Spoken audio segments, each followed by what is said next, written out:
So may I request everybody to please settle down. This is a very high-powered panel of CEOs, so I think they deserve the respect of your attention.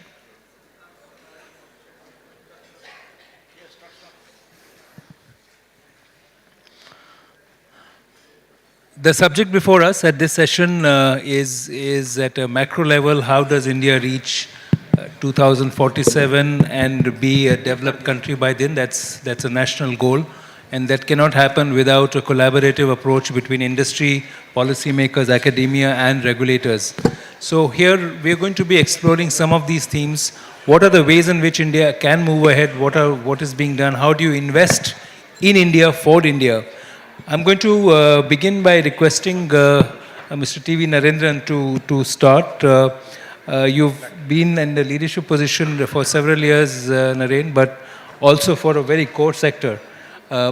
So one of the key concepts today is that how does India invest in itself? And I think industry and manufacturing is at the core of that. So any thoughts on how much journey we've covered so far and what do you think needs to be the specific steps forward for us? Thank you, Pranjal. The session before this we had Mr. B.V.R. Subramaniam, and he articulated it very well that he said government has a role to play to support industry, and he was talking in the context of manufacturing, for instance. And I think it's not just at the central level, but at the state level and the district level. So when you look at India becoming a developed country, I think manufacturing sector has a very important role to play because you have the agriculture sector, you have the services sector, but you need manufacturing because typically the best paying blue collar jobs are in manufacturing. Okay, so you need that as a transition sector for sure. Manufacturing also creates employment sometimes far away from urban centers because industrial cities come up because of the investments. So I think it's a very important part of the journey. The cost of doing business, the ease of doing business becomes very important. Oftentimes in manufacturing we see we are very competitive. We are world class in competitiveness inside the factories. But outside the factory gates, the costs sometimes negate the advantages that we may have, whether it's logistics cost of acquiring land and building a steel plant. So there are so many other costs which add up. So if India has to take its manufacturing from 14% to 25%, which I think is part of the plan for Viksit Bharat, then a lot more needs to be done. I think we made some good progress. Also the PLI schemes, etc., have also helped focus on sectors. I think government is also not just looking at capital-intensive manufacturing, but also labor-intensive manufacturing. So we need all of this to come into play to create the jobs that are required. We also need to leverage India as a consumption economy, as a consumption market. We must leverage it as a source, but we must also leverage it as a market, get investment into India to leverage that. And I think the auto industry in India is a great example of how we used policy and incentives to get pretty much all auto companies in the world to come and invest in India, make in India, and develop a globally competitive and world-class auto component system, ecosystem. So I think we should take the learnings from that and do a lot more. And I'm sure we'll get there. If I can stay with you, Naren, the role in a federal structure of the states is equally important. So while we have fairly promising national level policies, how do you see the role of states evolving? Do you see them stepping up to the challenge as well?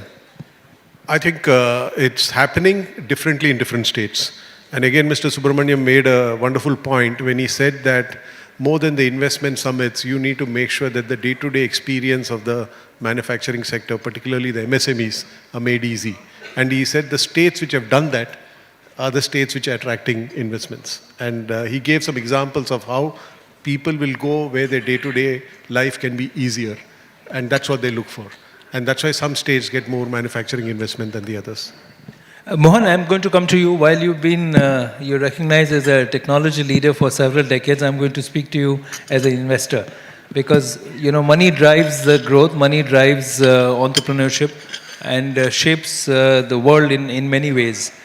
As an investor, what would you think should be the priority in terms of looking at new sectors? There are two obvious choices: to strengthen existing legacy sectors versus looking at new sectors which are coming up. From your perspective, what is the best way forward? Well, as an investor, I look at India and the future. This year, 2025 will be about $3.48 trillion in GDP. We could have been higher except the rupee-dollar rate shifted. From 1991, when we opened up till 2025 March, we've grown from 275 billion to 3.48 trillion. That's 8.11% per year for 33 years in dollar terms. That's fantastic. I want some of these leftist media to look at data before they open their mouth. In GDP, in rupees, has grown from 5,32,000 crores to 326 lakh crores in 2025. That's about 12.11% per year. It's not 1 year for 33 years. That's pretty big. All right. Now, if you look to the future, if we grow at 8% a year in dollar terms, that's 7% in nominal term, 4% inflation, and there's 11% and possibly 3% rupee dollar, which I'll speak on. We should be able to grow at 8%. 8% will double in 9 years. So 4, will be 4 in 26. So this 4 becomes doubles 8 in 9 years. That'll be 2035. And 9 years more, 2044 will be 16. By 2047, it should be close to 20. So we can make it happen. It's not difficult. To make it happen, what are the 3 things required? Human capital, physical capital, financial capital. In terms of human capital, we are the youngest working age population in the world, 27 years median age. We'll be the youngest in the world till 2100. We will be the sole supplier of human capital to the whole world for the next 20, 30 years. 25% of the world's population is shrinking and aging, and the biggest challenge for humanity this century is an aging, shrinking population, not climate change. Because if climate changes, people have got to be around to feel the impact. If people only are not there, then what is the impact? So I think that's the big issue. So human capital. We have to invest in R&D to train people. We got 4.32 crore young people in college, 1,200 universities. We graduate 1 crore people. And the good news is women are graduating in larger numbers than men. And when women get better educated, society transforms, and we're seeing the transformation. Rekha is an outstanding example of the transformation, and Vinita is an outstanding example. They're all doing great jobs. So in the future, we're going to see more women coming in the workforce, participating, and that's going to give a boost to India. So, but we need to develop human capital, the top 10% of the pyramid, which are not doing. We need to have more R&D into our universities. We need to spend more. Sanjeev is making a huge amount of money. He has to spend more money on R&D, more money on technology, which is not doing because he counts the cash every single day. So we need more investment. So human capital is something that we have to develop. And in the south, fertility is 1.7. Okay? In the north, fertility has come to maybe 2.3. India's fertility is 2.0. We don't have a population problem. We have an aging problem. We have 13 crore people more than 60 now. It'll go to 20 crore by 2030. And that is the problem that we have to do. Second important thing is physical capital. We have to build infrastructure. Right now, we're investing $1 trillion, Narendran. Don't believe all the CMIE rubbish because we're investing $1 trillion. Look at national income statistics. Government 250 billion, private sector 350 billion, and the balance is the household sector. 31% of GDP is investment, 29% is savings. We need 2% foreign capital from outside. So we have to invest more, but complete projects in time. For that, we require. The question is, does India have the absorption capacity to invest in infrastructure? That is the danger. You ask him. He can set up the plan. Do you see? So, Ramon, let me finish. Let me Yeah, finish. sure. You need the context important. I'll finish in 2-3 minutes. I think it's very important. The physical infrastructure has to go up. In the we are in the midst of the digital revolution, with the third largest digital power in the world after the United States, China, and India. Europe is a gone case. It's a digital colony of the United States. So these are the 3 powers. And US, India have joined up the hip. And India, US are going to dominate the digital ecosystem in the next few years. Next 5 years, you're going to see unbelievable change driven by AI, quantum computing, and all that, which Uma is going to make up for India. So that's going to happen. The third important thing is financial capital. Do you have enough financial capital? No, we need to invest more. But I worry about the absorption capacity of the Indian people. We need more people to absorb the capital and build everything else. For example, you take hyper cloud. We got 1 megawatt going to about 3 or 4 megawatt, right? But we need the chips. Now they put a barrier on the chips with NVIDIA, right? So we need that. So we will get along. Now to make it all happen, what is important? The most important thing is the regulatory close stall. Do we have a regulatory system which gives us economic freedom to invest, work fast, and get action? No. The Reserve Bank of India is a big barrier. People in that building in Mint Street think they're saving the country from all the marauders outside that building. So they put in more and more restrictions. Parliament passed a law to give us freedom. They put in regulation to control us. And it's a mess. You can't get in foreign money, can't take out foreign money. It's very difficult and it's very frustrating for us.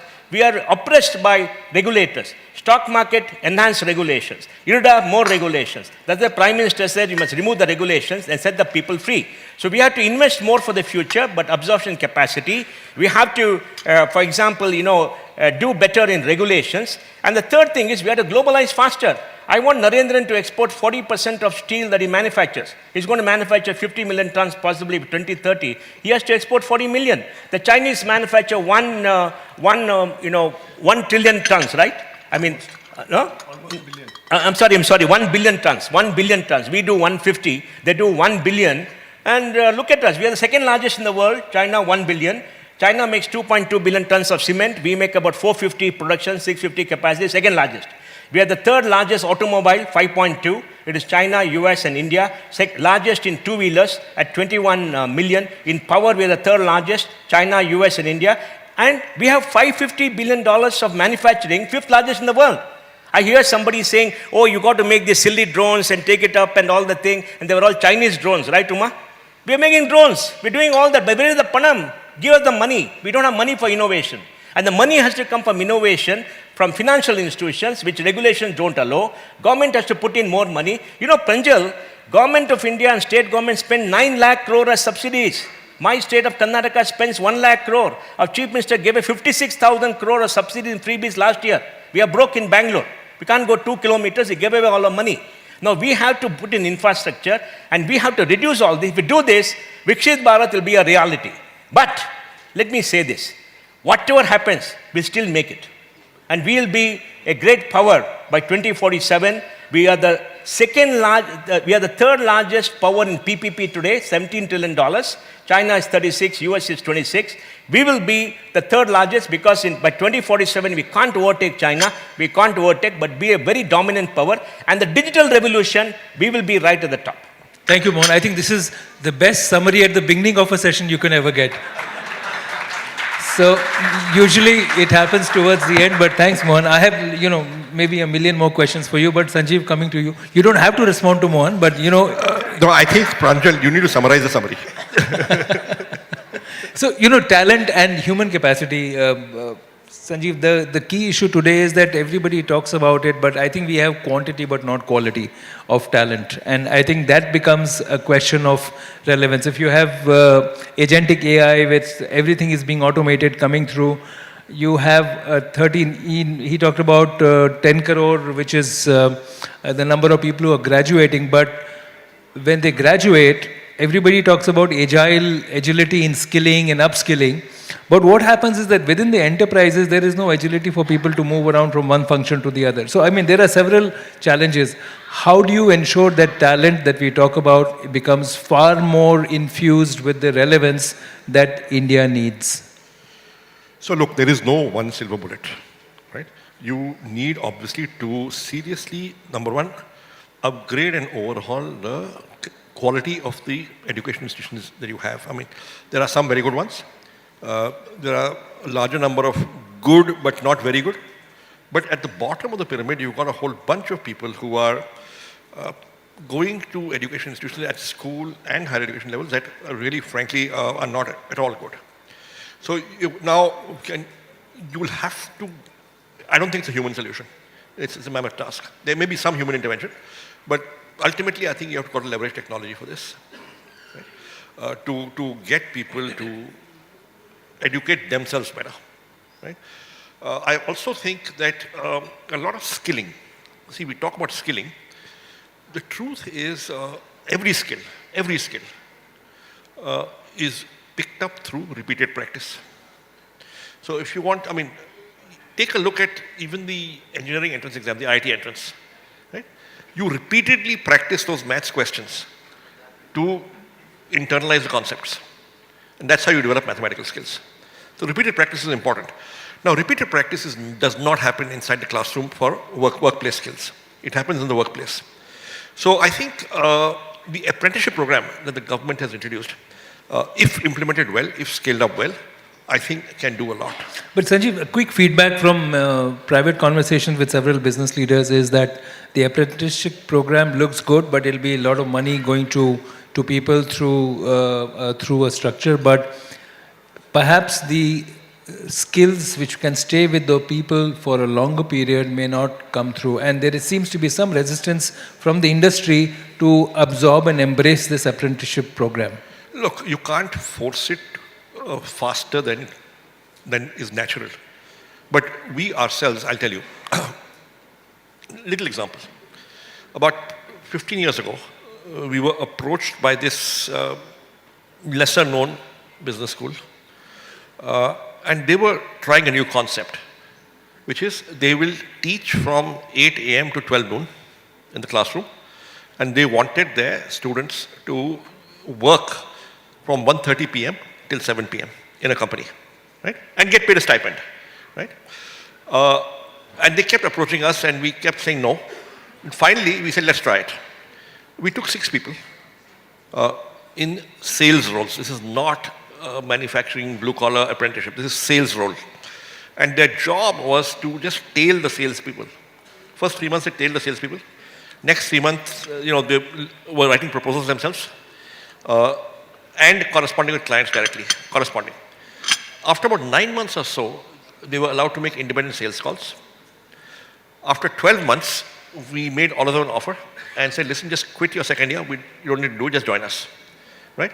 So I'm saying, how does a Mundu become a automobile mechanic? He joins as a Mundu, yeah. After 4 years of that, he's doing it himself. So there is a lot to be said about absorbing skills at the workplace as an apprentice. And then you will find that, so I think it can work, it can be made to work. You've got to make sure that it's the right kind of program, the right kind of people, right kind of skills. Thanks, Ajit. Sunil, I'm going to come to you because technology is obviously a very key role and a key factor for India's growth story.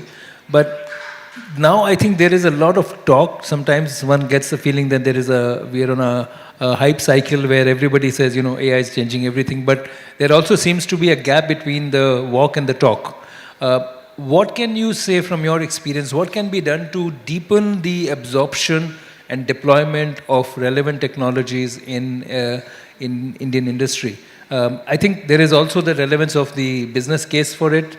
But do you feel that some more steps need to be taken for industry at every level, not just the large companies, but the mid-level companies also to somehow enable them to absorb technology and deploy it? Yes, thanks, Pranjal. I think the challenge really is the following. As Narendran mentioned, the country wants to go from 14% of GDP in manufacturing to 25% of GDP in manufacturing. That's going to be $1.5 trillion of capex coming into the system. I don't think there are too many countries around the world that are planning to spend $1.5 trillion of capex in the next couple of years. So what does that mean? It means that you're going to have the entire world coming here and looking to deploy their technologies here in the country. What's happening in the manufacturing world? The reality is today that internationally now you are able to do, we have a factory in Germany that is manufacturing PLCs, products, electronic products with a 99.99% quality level and a 99.99% reliability level, right? Now, that doesn't come by just upskilling people, right? That comes through automation, digitalization, and the high-end technologies. Now, the moment you have $1.5 trillion over here, all these companies are going to be coming in, bringing in those technologies. We are going to have to compete with these companies, not only domestically, but globally as well. And let me put that into perspective. What does it mean? This is not really for the large, only for the large big boys. I put that into perspective. We have a factory in Mumbai, a 50-year-old factory. They make industrial contactors. And we do 80 variants of those contactors on 3 production lines. The competition had more variants, but every time you wanted an additional variant, you needed additional production lines. And then we went in and said, let's drink our own champagne and bring in the technologies that we are talking about, the digital technologies. We went from 80 variants on 3 production lines to 180 variants on 1 production line. From 13 quality checks to 52 quality checks. From a cycle time of 21 seconds down to 9 seconds.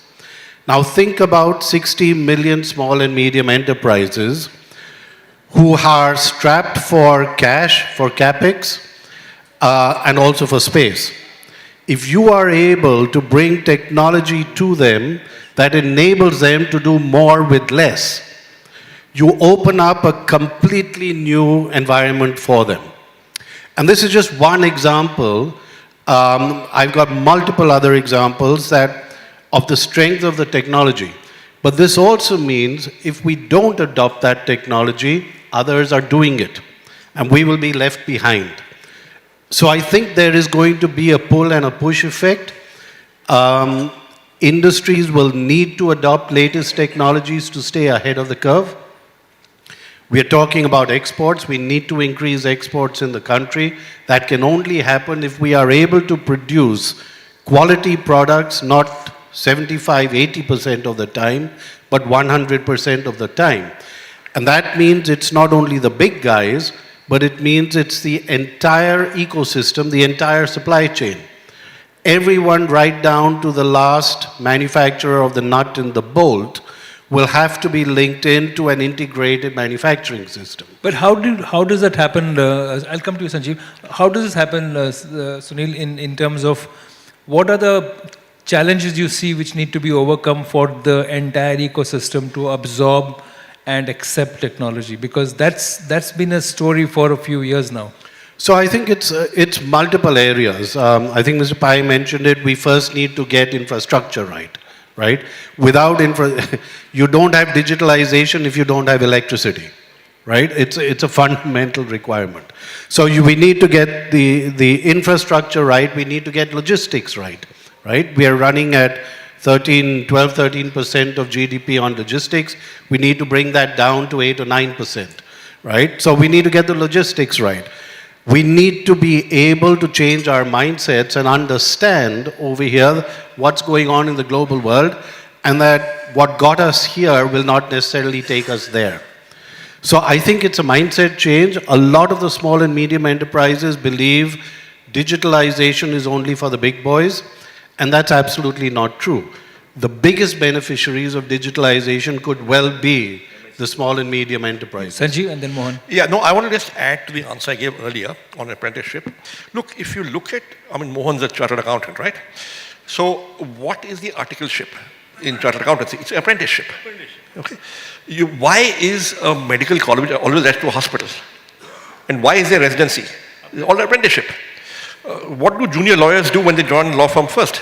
They do junior work, just clerical work. That's apprenticeship. So it's already working. You just got to extend it. Pranjal, look at Narendran. His plant is state of the art, fully automated, digitized. His cost of production is one of the lowest in the world. Like he said, from the factory gate to the port, it costs much more. That's the problem which we have to solve. But he's doing it. To presume that people like Narendran don't know how to do digitization, become efficient, is idiotic. Let's be clear about it. Now, MSMEs, what do they need?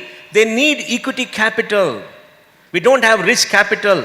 Why can't Government of India create a 1 lakh crore fund every year to give it to MSMEs as equity, suppose as, a preference capital? All right? Redeemable preference capital for 10 years. Let them invest and let them invest that money in buying equipment, in automating. You'll see a sea change. One. Second, we should make the big guys who buy from MSMEs pay them immediately. So we need the threats mechanism for bill discounting so they get the cash. The biggest problem MSMEs is collecting money from to people they're sold because the big guys don't pay them in time. All right. Once I heard a CFO of a very big multinational in Bombay saying that it's got negative working capital. What is negative working capital? I've not paid my creditors I got no money there. I pay them after 1.5 months and squeeze them. And when I sell, I take a checkbook, sign it before I deliver. I got negative working capital. It's ridiculous. So we need financial capital. We need risk capital to go down there. And India has got the scale. Central and state governments spend 110 lakh crores a year. There's no shortage of money. There's a shortage of focus, shortage of will to do that. We need equity support to make India much more productive. Pranjal, there are only two things that make an economy great. Productivity of capital, productivity of labor. In productivity of capital, the return on the, all the listed companies is about maybe 14 to 15%. Last year, the corporate tax paid was 11,32,000 crores. Assuming a tax rate of 25% is about 45 lakh crores pre-tax income.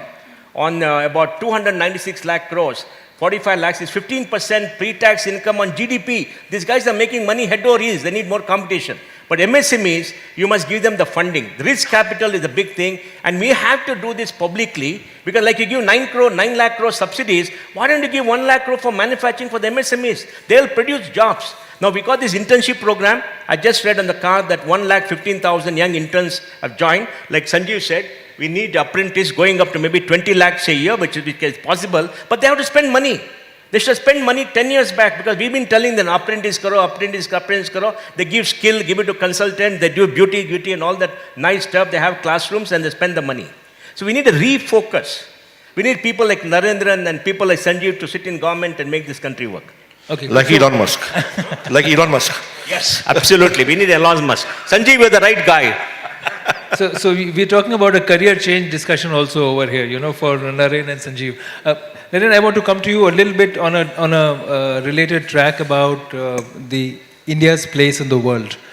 This is also the year when you will see very big, deep shifts in the global power equations, with India playing a very pivotal role. You see, in many ways, the relevance of Europe is declining, the relevance of Asia is rising. In that atmosphere, while we've been talking about the China plus one strategy for a while, what kind of effort should Indian enterprise make to make the most of it? You are already a global company, but can we create a situation where a new wave and a second generation of Indian companies can go global and make the most of the opportunities today? Yeah. So I think over the last 20, 25 years, you've seen a lot of the large companies do that, right? Go across, acquire companies overseas. You've seen many smaller companies, particularly in the auto component sector, also do that. I think we were talking of MSMEs. For India to be a great manufacturing economy, MSMEs need to succeed. If you look at any great manufacturing economy in the world, typically 40 to 50% of the output of manufacturing is from MSMEs. But those MSMEs are world class. They may be small, but they are the best company in the world to produce whatever they're producing. So if you look at the Mittelstand in Germany, or if you look at even some of the Italian MSMEs or the Japanese or the Koreans, outstanding companies. They may be small, but you have no choice but to go to them. So I think we need to create that ecosystem. We need to get many of our MSMEs to go global. They can learn from the auto component industry who've done that. Because there are a lot of assets available even in Europe, which are there for the picking. And there are many Indian companies who've gone and picked up assets in Europe, smaller companies who have deep knowledge in specific areas. So I think that's an area to really capitalize on, because geopolitically there are risks. Companies need to be agile, responsive, adaptable, etc. But at the same time, with every risk is an opportunity, and I think we need to seize that. When you say we need to do that, it is both the responsibility of the government, or do you think large companies like yours also have some kind of a role to play to ensure that the vendor ecosystem can grow into a much larger piece? Absolutely. I think all of us have long supply chains, and we need to work with our supply chains. Many of the companies supplying to us are almost as big as us. They are the large global corporates, but there are many who are small. We can help them scale up. We do a lot of that. Any company in manufacturing who's, let's say, a TQM company, will necessarily have to develop their suppliers to have a certain minimum quality, and that we do.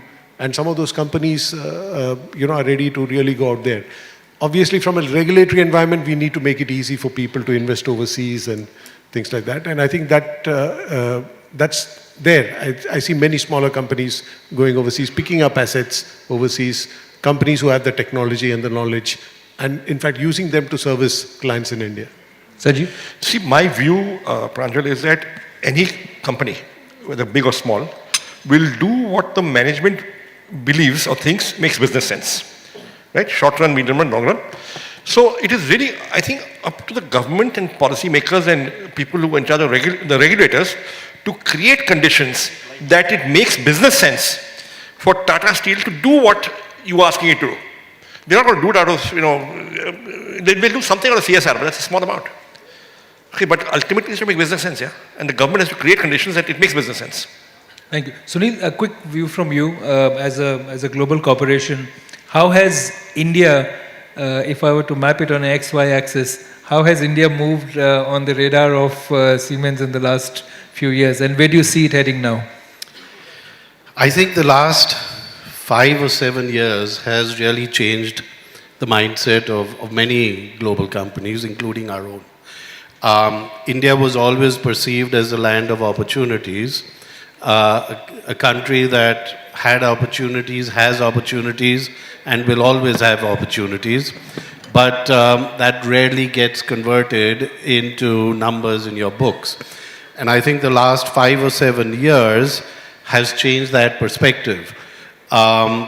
We won an order of $3 billion 2 years ago from the tender stage, government order for a locomotive. 3 years from the date of tender to the date of award, 9 months, right? It's never been done anywhere in the world before, right?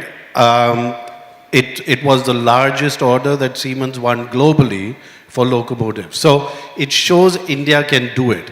And these are the kind of proof points that India has already but needs to develop much more to demonstrate the credibility that this is a market that is here to stay and here to stay for the long term. And I think the interest is definitely, we've got it, we are in the very, very good sweet spot right now. Globally, there are the geopolitical tensions. India is the only politically stable environment. India is the largest market as well. The rest of the markets have collapsed. And therefore, we are actually in a terrifically sweet spot over here. And I think we just need to continue to demonstrate credibility by delivering on what we say we will do. And the world is really looking at us then. Thank you. Let's take some questions. We have about 15 minutes left to end the session. Can we get some mics in the audience, please? I'll request you to introduce yourself, keep it very brief. I always see it as a sign of intellect if the question is sharp and brief. Yes, sir. A mic to him, please. Can we get the mics here? Yeah, stand up and ask the question. Stand up and ask the question. You can shout. Good afternoon, everybody. I'm Sharma, staying global paper of the World Economic Forum, which is the youth network. My question is for Mr. Bichandani because I was graduated from Ashoka University last year. My question is that for 2047, we have grown since independence without a revolution or regime change. That is the definition of sustainable development.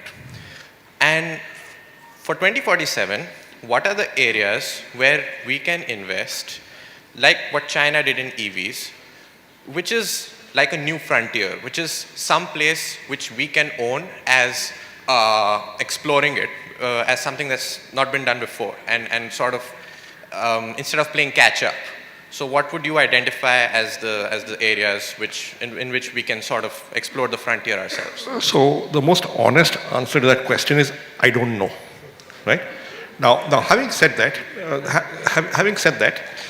look, the truth is a lot of Chinese investment was state directed. May not have been state made, but state directed, right?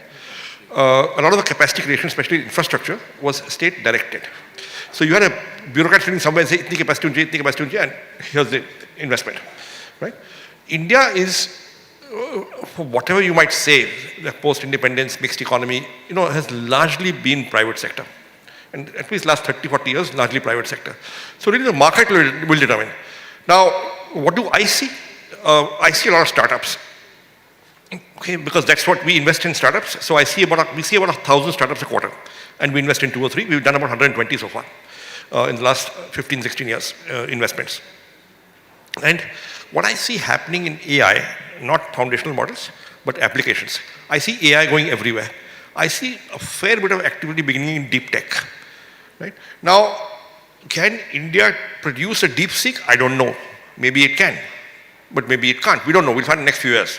But I see a lot of, I see startups in India playing a significant role going forward, as they have in the last 40 years. So, to my mind, India has always been an entrepreneurial country, including in the decades of the license permit Raj. But if you look at, I began my career in 1984, that's about 41 years ago. And if I look at the business environment then and now, there's been a sea change. It's been an evolution, not a revolution. In India, there are, as you said, no revolutions, but there's plenty of evolution. But, some of the companies that you talk about today as great big giant companies building India's brand, Infosys was a startup in 84. HCL was a startup in 84. TCS was a startup. It was owned by a large group, but it was a startup, right, in 84. So the entire Indian IT services industry was startups in the 80s, right? Whole companies and sectors did not exist in the 80s when I began my career. There was no internet, there was no mobile telephony, there was no private sector insurance, there was very little private sector banking, there was no private airlines, you name it. So a lot of, what was, a lot of the buzz that's been created, investment growth has come into sectors and companies that did not exist. So many of the giant companies of today were startups 40 years ago. Many of the giant companies of tomorrow will be startups of today. Now, if you look at employment, now Zomato is creating livelihood for about 5 lakh delivery partners. Now you may criticize it by what kind of job is it, but they're not getting other jobs. That's why they're doing this, right? And they're earning a livelihood. 5 lakhs, and they've done it in 6 years. Okay?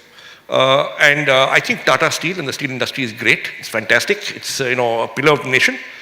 But when industries mature, they get into automation and consolidation. Now, I studied economics in college, and if my memory serves me right, the total number of people employed by the steel industry, by all these big steel plants in 84 when I finished college, was more than it is today. Even though production has gone up many, many times. Basically, they got into efficiency, automation, consolidation. You want employment, a lot of it will come from new industries, new companies. Thank you. Mohan? Look, if you want to know what to invest in the future, look at China. You must read, young man. Go back 5 years, China had a plan what to invest for the next 5 years. Invested in AI. They said we're going to put $150 billion in 5 years. They did it. They're a superpower now challenging the United States. They invested in robotics. 60-70% robots made in the world are happening in China. Automation is happening in China. They'll beat everybody else. Then they invested in hyper cloud and semiconductor chips. America hit them, but they're coming out with their own chips. They're coming out with the mobiles. They did it 5-6 years ago because they said we're going to be a high-tech superpower. Then they invested in genomics and biologicals in pharma, right? And they invested in that. And they also invested in EVs. Now BYD is the best EV company in the world. They can wipe out everybody else. They're making 6 million cars this year. Now all the value of everybody has fallen down. Europe is scared, America is scared, Tesla is scared, everybody is scared. The only company that can compete in EV for BYD is Suzuki, Maruti Suzuki in India, because of India. Now look at that, go back last 5 years, see what China did, how they invested in frontier technologies, and that is what India should have done. At least now we can do by investing in frontier technologies over the next 5-6 years, putting whatever money we can, then we'll do. Narendran doesn't require any help. He can raise billions of dollars just like this and go to 300 million tons. For him, how to execute is the problem. He doesn't require any help. He can raise billions. He's a billionaire. So we need public investment in R&D in frontier technology. So this is the billionaires panel, as you can see. So, Naren, I just want to come to you on this. There's one question about the piece on competition from China on steel, which I think you alluded to earlier. But the larger question, I think what you're doing is not about the billions, but I remember you mentioning earlier that how Tata Steel is now reinventing itself and investing a lot in material science. Can you share a little bit of that in terms of how you are focusing on the future rather than being rooted to a product and a metal which has a huge legacy, but perhaps there are new opportunities out there. Yeah. So I think two things we've been doing for the last 100 years is mining and making steel, right? So I think when we look at it from our perspective, there are two areas which are important for the future. So one is how can we move from capital-intensive materials to knowledge-intensive materials, you know? So then you are not stuck with competing with somebody else who can build a bigger steel plant or do whatever, right? So that's one pivot that we're working on. So we're working on graphene, composites, fiber-reinforced polymers, and a few other such materials. The other is how can we move from a linear to a circular economy? So how can we look at recycling differently? Because the expectation is by 2050, recycling industry globally will be bigger than the mining industry. So how can we plan for that? And even in the Indian context, to go back to his question, if you're short of critical minerals and you're a big consumption economy for a lot of stuff which uses those critical minerals, there's an opportunity to get that out and use it. Because if you're not geologically blessed with some of those critical minerals, you can pick it out from the products that you consume. So I think there are many opportunities around that. So we're looking at recycling as an area to work on. We're looking at knowledge-intensive materials. Thank you.